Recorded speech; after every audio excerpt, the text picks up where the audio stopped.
sa mga batang manunood. Nausap nga ni Giselle ito ngang si Moira. Dito nga sinabihan niya na ibalik ang naturang share nga nitong si Obeng. Subalit talagang nagmatigas itong si Moira at sinabihan niya itong si Giselle na kapag hindi nga ibabalik ni Moira ang naturang pera, sinabi niya didemanda nga ito si Moira ni Obeng. Subalit matapang na sagot itong si Moira na sa oras na idemanda daw siya ay mapipilitan daw siya. Nakakasuhan din itong si Obeng ng concubinage kasama nga itong si Lynette dahil ayaw na ayaw niya na maging masaya at magwawagi itong si Obeng. Sisiguraduhin daw niya na maging miserable ang buhay nilang lahat. Dahil nga nangaliwa ang kanyang kapatid, sinabi pa niya rito na sisiraan daw niya itong si Obeng. Pati ang reputasyon niya ay gagawin niyang madungis para hindi na nga talaga siya tuluyang makabalik sa medical field. Kaya naman gigil na gigil itong si Giselle.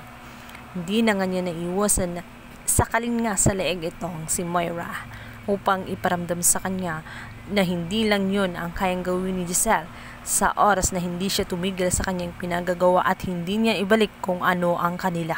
Naman, wala nang gawa si Giselle kundi umuwi na lang siya at dito na nga niya ikinuwento kay Lolo Pepe ang lahat. Sinabi nga ni Lolo Pepe na talagang kawawa naman ang kanyang anak ni si Obeng. Talagang nagdurusa siya sa bruhan niyang asawa. Samantalang sinabi nga ni Giselle na sinabi ng abogado na dahil umano kasal pa nga itong si Moira ay may karapatan nga siya na ibenta ang kung ano man ang pagmamay-ari nga nitong si Obeng. Nais man nilang kasuhan nga itong si Moira, subalit naalala nga ni Giselle ang banta ni Moira na posible niyang kakasuhan ng concubinage nga itong kanyang kapatid dahil sa pangangaliwa at maaari pang madamay nga itong si Lynette sa gagawin nitong si Moira.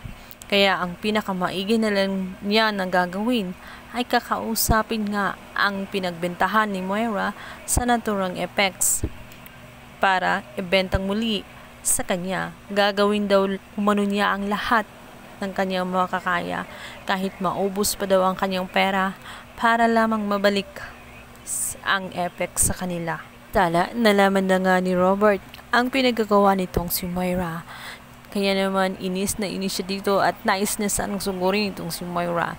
Subalit pinigilan nga siya nitong si Dr. Ray at sinabing ipaubahin na lang kay Giselle at sigurado siyang masusolusyonan ni Giselle ang problema niyang yun. Nag-aalala nga itong si Robert at sinabi niyang paano kung hindi nga malulutas ni Giselle ang kinakaharap nga ng effects. Samantala, palapit na nga ng palapit ang naturang kasal nitong si Doc Carlos at Lynette dahil nga itong si Doc Carlos ay talagang minamadali na nga ang naturang kasal.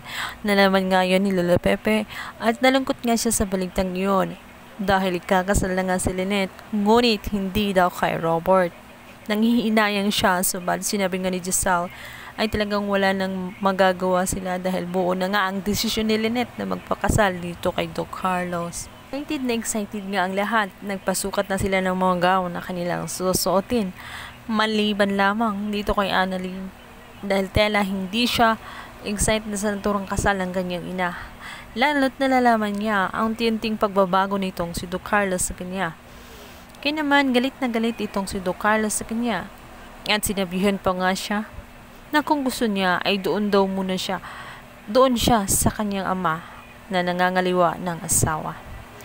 Kaya naman dito sinagot ni Annalyn at ipinagtanggol niya ang kanyang ama at sinabing mas pipiliin pa niya ang kanyang ama kaysa sa kanya na puro plastic lang ang pinapakita sa lahat at hindi kailanman naging totoo sa kanila. Si Annalyn kaya ang makakapigil sa nalalapit na kasal ni Doc Carlos at Lynette?